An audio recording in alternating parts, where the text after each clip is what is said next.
In your mind, when's the last time that Duke basketball had a player like Kyle Filipowski set to make such a large impact come back to college as opposed to going pro?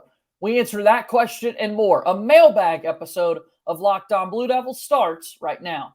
Hi, everybody. Dick Vitale. Hey, make sure you listen, man, to Locked On Blue Devils with J.J. Jackson. He's awesome, baby. You are Locked On Blue Devils, your daily podcast on the Duke Blue Devils, part of the Locked On Podcast Network, your team every day.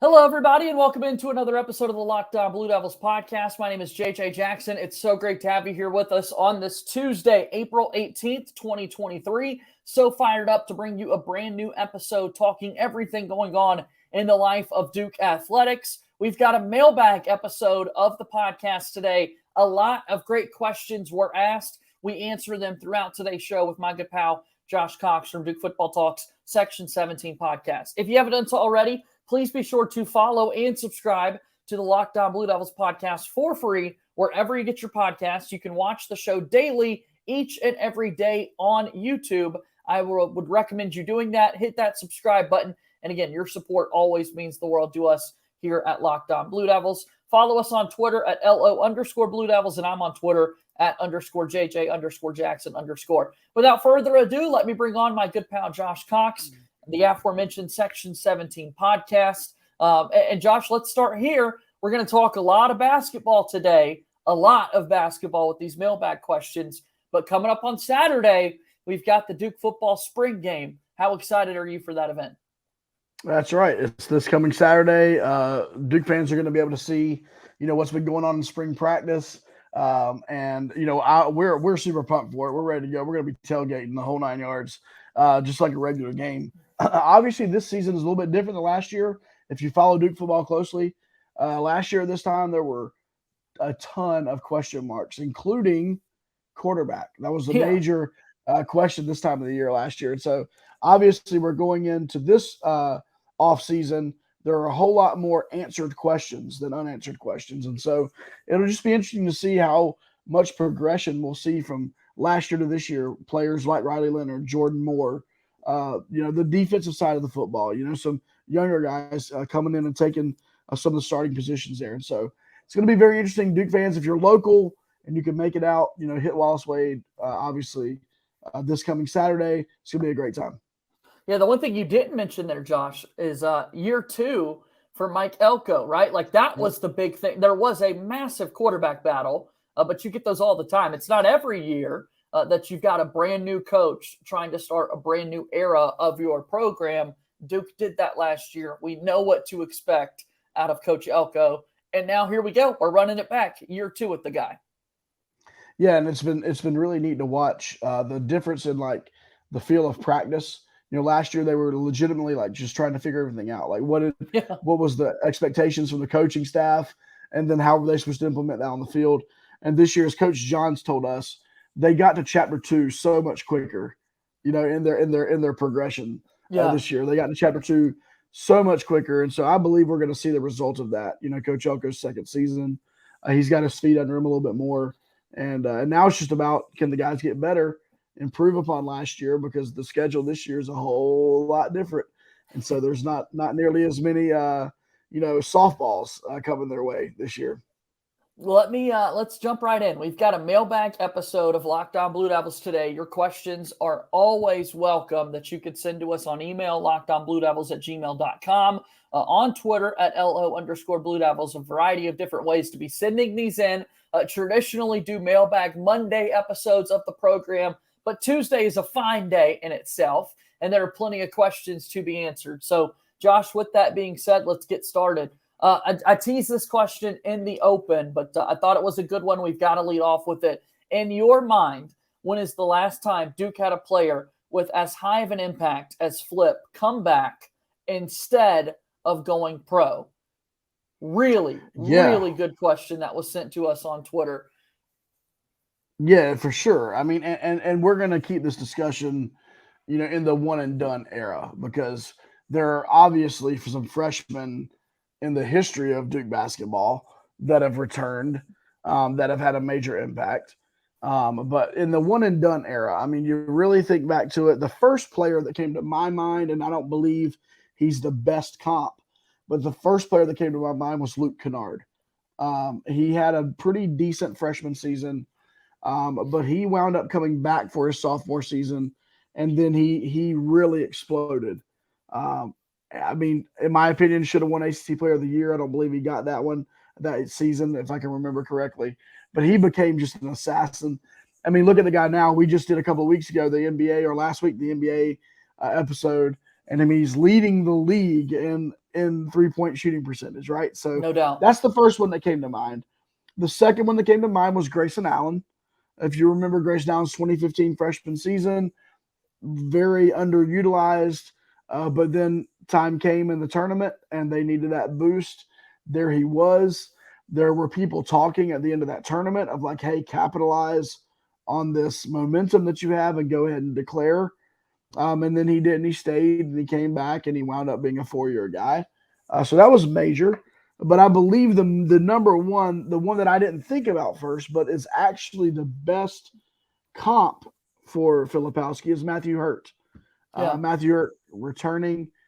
He had very good numbers his freshman season, and then returning there for his sophomore season and kept it up. Now, there are different players. Filipowski has like first round lottery pick written all over him for next season. And Matthew Hurt did not necessarily have that. But as far as production value is concerned, Matthew Hurt had an underrated sophomore season, in my opinion. And he was really good. Yeah. Really good. And so at the end of the day, I think those are the three players that I could think of who came back for a second season that had a major impact on the program. Yeah, I don't know that there is any other options out there truly than the three guys that you just listed and named, right? Matthew Hurt had his freshman year, the season that there was no NCAA tournament. His season ended there in March 2020 as the pandemic got going. Then Hurt makes the decision to come back for his sophomore year. I think certainly you think about Luke Kennard coming back for a sophomore season. But I think reading into this question, again, when's the last time Duke had a player with as high of an impact as Flip come back instead of going pro? I want to go Grayson Allen, Josh, but I actually want to talk about his decision to come back for a junior season as opposed to leaving after 2. Because, listen, I mean, you think back to the national title game that he had, the run against Wisconsin. All of a sudden, it's like, this is a first-round guy. He's got to go. But he didn't play as much that year. Really crazy that he comes back for a sophomore season. And then his sophomore season, it's sad to think about, but I truly do believe if you ask Duke fans, tell me if you agree with me, I think sophomore Grayson Allen was the best version of Grayson Allen that we saw, an all ACC level player. And the decision to come back for another year was insane that Duke was going to be able to get him back, plus welcome in another incredible recruiting class like they do every single year. Right. I think you're spot on there. I mean, if you think back, and I'm not throwing stones at Grayson, but the sophomore season was before any of the extracurricular things that happened around Grayson. Totally fair. You know what I'm saying? And so I think you're correct there. I mean, his sophomore season was incredible. And all due respect to Grayson. I mean, once again, speaking of the next level, he has found his place in the NBA. He is a starter on a top team that's, you know what I mean? Really that barring, knock on wood, barring Giannis not sustaining long-term injury, is going to be right there at the end. You know what I mean? And so, like, awesome. But I agree with you. That sophomore season was incredible. And the fact that he continued to come back junior and senior year, was pretty incredible. I think, that's the answer I'm going for with that question right there. Another name that just came to mind coming back for another – I mean, there have been few players that continue to come on, right? Jordan Goldwire played 4 years of Duke. That's the first name that came into my mind here. Wendell Moore Jr., of course, played 3 seasons. But Mark Williams to come back his freshman year, again, wasn't all that amazing. Last game of his freshman season, that tournament game against Louisville where he had 23 points and 19 rebounds. I don't know why I'm able to still remember his stat line, but here I am, probably because I was talking so much about the excitement we had going into the sophomore season, and Mark lived up to that this past year. So, it is almost unprecedented, the impact that Flip will have coming back next season, and that we haven't had as many people to compare this to. Right. And I mean, there's two things, and then we can move on. All of those guys we spoke about did not have other than Grayson's second year, which I really like your comp there, did not have the sustained success over the entire season previously that Filipowski had this year. His stats from the beginning of the season to the end of the season, he was very consistent and could have for sure taken off. So that's the first one. And the other part of this was that it's not just Kyle Filipowski sticking around, but that somehow we've convinced Mark Mitchell and Tyrese Proctor to do the same. Yeah. And Let's go, man. That's the unique thing about what's going on right now in the Duke program. And all due credit should be given to this coaching staff, all of the GM, all the different things, because I do believe that the NIL opportunities, understanding that if you wait 1 year, especially with that weaker draft class next year, that you could really make more money in the league that way, and you could still make some NIL money this year. So I kudos to the Duke staff. We got to take a break. We've got more mailbag questions to answer. That was a really good one. That was Kevin Jones on Twitter. Thanks for that question right there, Kev. Created a really good conversation. We'll step aside and continue the mailbag in just a moment. Locked On Blue Devils here today is brought to you by our very good friends over at FanDuel, the #1 sports betting app in America. Don't just take my word for it. New customers, you get a no-sweat first bet up to $1,000. Join FanDuel.com/lockedon. Sign up, place your first bet, and get up to $1,000 back in bonus bets if you don't win. Right now, we've got grand slams, no-hitters, double plays. Major League Baseball is off and running. I am so thrilled about the pace of play that we're seeing at the start of the year. Shout out to my Atlanta Braves and their 13-4 start. You can see all the daily numbers at FanDuel. So don't miss your chance to get a no-sweat first bet up to $1,000 when you join FanDuel today. Just go to FanDuel.com/lockedon to sign up. FanDuel is an official sports betting partner of Major League Baseball. Moving forward here on today's episode of Locked On Blue Devils, JJ Jackson alongside my pal Josh Cox from Duke Football Talks Section 17 podcast. The mailbag continues. Do you prefer a team with more high-profile freshmen or high-profile transfer portal guys? Was a question just sent to us. Yeah, so this is a preference one, right? Question, but Duke, we don't really get the other option. Right. I mean, this is new, right? This is, within the last couple of years, we really see the transfer portal open up.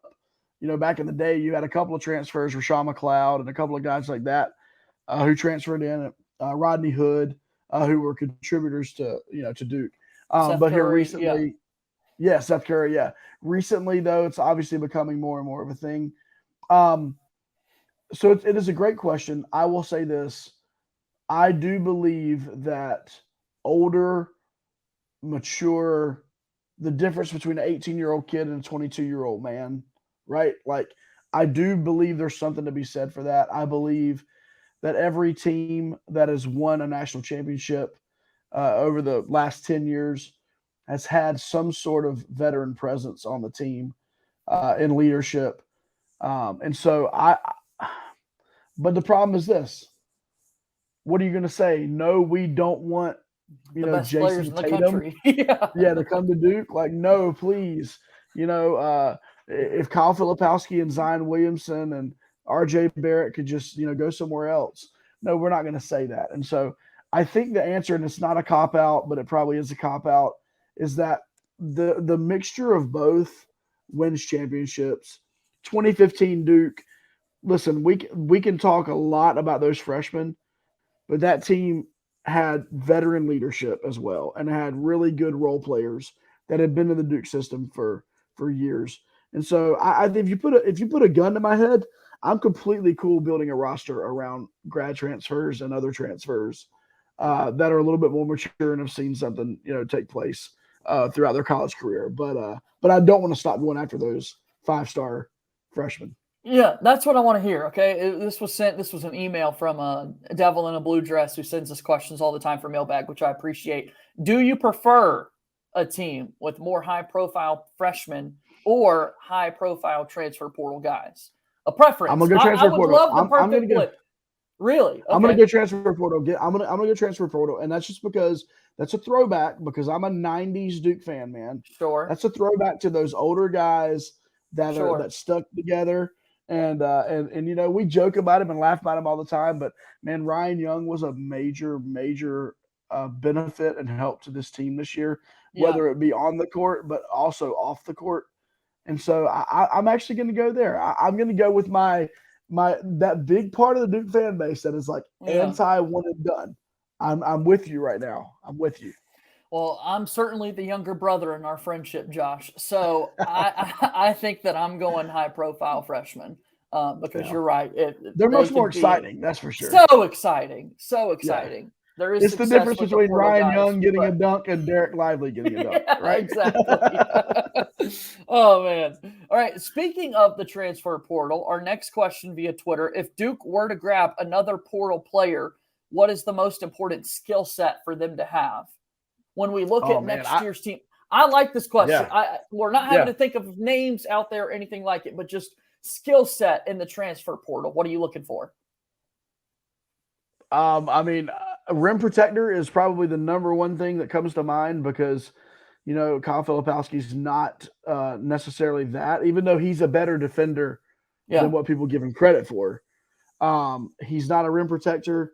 I guess if you could – have a mixture of like Derek Lively and Mark Williams like spawn into a basketball player, then this team is preseason be a good basketball player. Yeah. Would be a good basketball player. But I'll be honest with you, somebody that can give you 2 blocks a game, 2+ blocks a game. At the end of the day, we know we have Ryan Young, who is going to be great, especially earlier on in the season. He's going to get us 15 minutes a game, maybe even 20 minutes a game sometimes.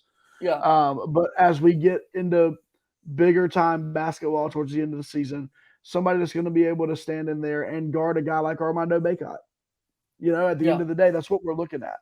And so I think rim protector at the center position is what Duke is going to be looking for. A skill set that would best complement this Duke team. I think you're exactly right. That is the right answer. Like that is the number one answer to make. Sometimes those old guys get it right. Yeah. Sometimes those old guys get it right. That's not the direction I was going to go for, though. That's what I'll say. That is the correct answer, but that's not the direction I was going to go for. It is no secret, Josh, that there is never, ever, ever enough shooting in my life. Right. And so just a dead-eye marksman from the outside, a lot of hope for Jared McCain coming in and what we've heard of him, TJ Power being a flamethrower. I'm still owning tons of stock on Jaden Shoot Island for a sophomore season. But there's never enough shooting, man. And if there was just an absolute marksman in the portal, that would be a skill set that I think you just can't turn away. Yeah, I mean, the question is, can Duke figure out either find the guy that can shoot like that and hold his own on the defensive end, or just take the lumps on the defensive end, and let the guy play? That's I'm that. If it's Jaden Shoot, I'm team that. Let the kid work through it, play him extended minutes. If he's a burden on defense, that's fine. Like, we can figure that out. Like, we let Luke Kennard play. Yeah. We let Luke Kennard play. He was no defender. Right. You know what I mean? Like, anyway, that's just my little burr in my saddle there a little bit. But I listen, if it worked out with people leaving and Duke landed both of those things in the transfer portal, I think, for sure. Yeah. These mailbag questions are going to be posted on YouTube and in the podcast feed. Answer them for yourself in the comments. I'd love to hear what people have to say. All right, another one before another break. Does it bother you if a player decommits from Duke and ends up going to North Carolina? This is so timely. Obviously, Mackenzie Mbako decommits from Duke. He's been linked to the Tar Heels. He's been linked to St. John's. He's been linked to you name it, the professional routes with the G League. Would that bother you, Josh? Absolutely, it would bother me. Yeah. I mean, we haven't really had it happen in a major sport. This is Duke, unprecedented. Carolina. Yeah. Yeah, I mean, you have. I mean, if you look back in like sports, you have Johnny Damon, right? That was a really big deal between the Red Sox and the Yankees. Yes. I mean, I'm sure there are others that I'm missing, but I mean, that's a big one. Impactful. Yeah. I mean, you could mentally. Yeah, Brett Favre. Right. I was thinking, in the same division there were the Packers, Vikings. Yeah. We can mentally, and it happened, you can see both Shaquille O'Neal in a Lakers and Celtics uniform, right? Right. He was not the player with the Celtics at the end of his career that he was with the Lakers. But yeah, for a basketball player, does that bother you to think of a player decommitting from Duke and going to North Carolina? I mean, that is an incredible clip that you just had. Yeah. That was a good reaction. Think of the hate that we gave Harrison Barnes. Yeah. I mean, Harrison Barnes, everyone thought he was coming to Duke, and he winds up not coming to Duke. And like Duke fans, just to this day, I can't root for Harrison Barnes as much as I want to. I love big game last night for Barnes. Yeah, it was incredible. But like, man, that's tough. And then you have to look on it from the other side. You have Brandon Ingram, who everyone in the world thought he was going to go to UNC, and like everything was stacked up and ready for him to go to UNC, and he comes to Duke. And like, those are guys that were just on the recruiting trail. Right. So if we had a guy that played either at UNC or played at Duke and were to come over, that would be incredible. I've actually thought about it on the football side. This is not a football question. Thought about it on the football side. There was actually one player this year who left UNC who was their number 2 school was Texas A&M when Elko was there. And so there was a little bit of background talk and nothing ever happened.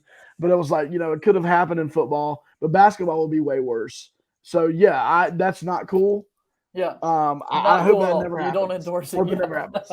We'll see where Mackenzie Mbako ends up. That's hilarious. So you would be okay with it? Let me just say this about Mbako. Well, let me say this, number one. I am a player first guy. I believe a player ought to be able to go wherever he wants to go, play wherever he wants to play. So I'll back you up on that. Let me say that. I do believe in that. It would still suck from a fan's perspective. All I'm going to say about Mbako is if the rumors that have been circulating about the reasonings behind his decommitment to Duke, by the way, it wasn't because Kyle Filipowski was going to come back. That wasn't like the deciding factor. If he were to get into UNC and play, if he were to play for UNC, it would be just very interesting. That's all I can say. It would be very interesting that he would play at UNC if the reasons why he's not coming to Duke are true. And so, we'll see. We haven't heard anything officially from anybody, but we'll take you inside message boards. We'll take you inside. It's Twitter conversations right now, right? Yep. There are some academic issues in play potentially that are also there for Mackenzie. And so, if he ends up at North Carolina, that would be a little bit of a head scratcher if all of this is to be true. I love that. The academic institution. One school. So. Yes, absolutely. Yep. One more break and we wrap up the show after this. Locked On Blue Devils here today. Thank you so much for making us your first listen and first watch each and every day. Every dayers, I want to make sure that you continue to make us your first watch every day. So on tomorrow's show, our good pal Kevin Connolly, the site expert at Ball Durham, will be here with us. We've actually got more mailbag questions that we're going to unpack on tomorrow's show. So looking forward to that. Make sure you go check out Locked On College Basketball with Isaac Shade and Andy Patton. They are all over this transfer portal stuff. That is a show that you do not want to miss. And again, thank you for making Locked On Blue Devils your first listen every day. All right, we move forward here on Locked On Blue Devils. JJ Jackson alongside my pal Josh Cox from Duke Football Talks Section 17 podcast. 2 questions left in the mailbag today. This first one will be quicker with. Which Duke basketball player will hear his name called first on 2023 NBA draft night? What do you think? Yeah.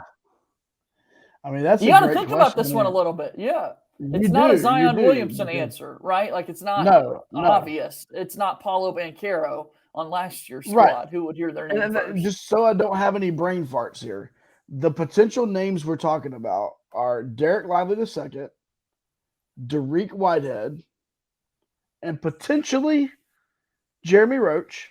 Yeah. Yeah, I think that's it. The other guys are grad transfers. I mean, we're not, Grandison and those types of guys Right. we're not talking about. So, Right. so that's who we're really picking between Dariq Whitehead and Derek Lively second. It's A Is or that B. really what Yeah, you're exactly. Okay. Lively or Whitehead. So here's what I'm going to say. I'm going to go with Derek Lively the second. And it is because of what I said earlier about what Duke is looking for in the transfer portal this year. I believe that Evan Mobley prototype player in the NBA, there's a roster spot and a rotation spot for a guy who's 7'1", whose arms are that long, who can rim protect. And now Evan Mobley is a more polished offensive player right now. Yeah, but with the Cleveland Cavaliers from USC. Yep. Correct. Yeah, for those non-NBA fans, you need to hop on over to the NBA. But I think that exactly. But I think that Derek Lively. Now here's what I will say. That I will say Derek Lively the second. It's going to depend upon the draft order and the fit. Right. It's going to depend on who's drafting and what they need. There's no question in my mind that Dariq Whitehead is going to be a good rotation player for someone. He can shoot the lights out. He defends well. But I'm just banking on there's going to be a team who says, hey, listen, we need some depth, guarding the rim, and we need that length. And so I'm going Derek Lively the second. Big bro, I agree with you once again here. I think it's going to be Lively. I will say, though, right, it is a two-horse race. There's still obviously a really good chance that Jeremy Roach comes back for a fourth year. Yeah. Much love and admiration for Jacob Grandison. He's not going to the NBA next season, right? So it's A or B in this instance. I can't recall if it was Kevin O'Connor from The Ringer or a CBS Sports mock draft somewhere. Very recently, I have seen like Lively and Whitehead back to back in mock drafts. That's what makes this. I was like, when I saw that question come in, I'm like, yeah, that is really fun to sort of think about because you just don't know. It could really be a toss up, but I think it's going to be Lively that goes ahead of him. And I cannot overstate the patience that John Shire and Emil Jefferson and the staff had with Derek Lively when he was struggling. And, man, I can't give them more credit because, man, they stuck with their guy. And, we would be having a different conversation if they would have put him on that bench in January and not let him back off of it. We would be having a different conversation. And so, credit to those guys. Absolutely. All right, last question here today that we're talking about on Locked On Blue Devils, a mailbag episode. I want to answer your questions. We'll have more coming tomorrow. LockedOnBlueDevils@gmail.com or on Twitter at @LO_Blue Devils. So here's the final question we're going to discuss today. Who in the ACC are you watching that is having a good offseason so far? For me, it's been just a player movement, Josh, because we're going to mention a few names here. There are several players that are transferring from one ACC school to another. So I not to necessarily highlight a team, so to speak, when I look at this question. What's catching my eye this offseason is the conference movement from one school to another that we're currently seeing in the transfer portal. It's pretty crazy. I mean, you look at teams that have had high turnover. UNC had high turnover. We know that. Louisville had high turnover. Other teams, Miami, just because of like some draft stuff and other things, you're having turnover. Knock on wood for Duke. Not as much turnover as we would have expected, but I think it's interesting. I do think Jack Clark going to Clemson is a very interesting maneuver. Clemson was good.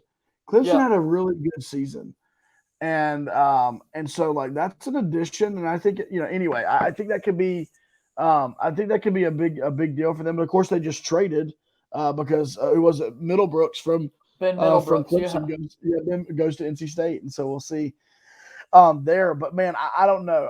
I think the movement is crazy. I don't know that I'm a fan of the in-conference movement. I know Duke it's wild. Potentially could benefit from that. With a certain player on campus here in the next couple of days. But man, I don't know. It's very interesting to see all the movement for sure. Yeah, so the rumors there, Caden Shedrick from Virginia this past season is going to have a visit to Duke. That could be an ACC transfer. As you mentioned, Jack Clark goes from NC State to Clemson. Ben Middlebrooks goes from Clemson to NC State. We saw Jalen Withers go from Louisville to UNC. Tyler Nickel played for UNC this past year. He goes from the Tar Heels to Virginia Tech. I'm sure I'm missing some. So if people in YouTube want to let me know who I've missed out on. Yeah. Cormac Ryan played at Notre Dame this past season. He's going to be visiting UNC here very soon. That would be another one there coming up. So I think another big ACC storyline would be Notre Dame, right? That our guy Mike Bray, 8 seasons on Coach K's staff, no longer the head coach there at Notre Dame. So a new era of Fighting Irish basketball taking place there. So a lot of fun storylines to be following this time of year. Yeah, for sure. And I just chose Clemson, I guess, because of how successful they were last year. And I feel like Jack Clark is a good answer. Upgrade, yeah. You know? Yeah. But like you said, until all these pieces fall into place, I got nothing. All I know is this. The Duke Blue Devils are returning a whole lot of production from last year's team. Yeah. Should be the preseason #1 team in the ACC. Right. And if these players that are sticking around, which I feel like they understand they're sticking around to improve themselves and their draft stock, but also to go win some basketball games. I really like the fact that there's tons of movement in seemingly every other program in the ACC. No doubt. It seems like Duke is the most stable.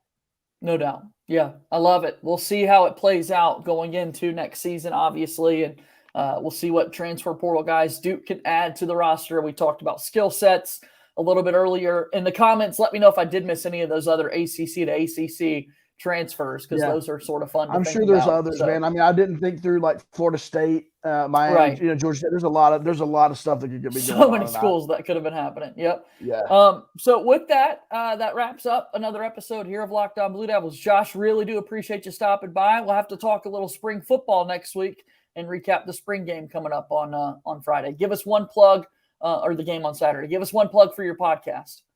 Sure, we'll be releasing an episode. Should release on Tuesday morning, and it'll be recapping not just the spring game, but also all the spring practice that we've been able to attend several of those practices. So we'll do a recap, and obviously then heading into the true off season, I guess, from the end of the spring game until the time fall camp starts back up in August. And so Tuesday morning, check us out, Section 17 Podcast, wherever you consume your content. Love it. Josh, good to see you as always. We'll talk again soon, okay? Thanks, JJ. Have a great week, man. That's my pal Josh Cox from Duke Football Talks Section 17 Podcast. And that wraps up our show here today. More mailbag questions coming your way tomorrow. Really fun conversation with my good pal. Go check out their work. Follow us on Twitter at @LO_Blue Devils. I'm on Twitter at @JJ_Jackson_. As always, go Duke. I'll talk to you tomorrow. My name is JJ Jackson. Thank you and good day.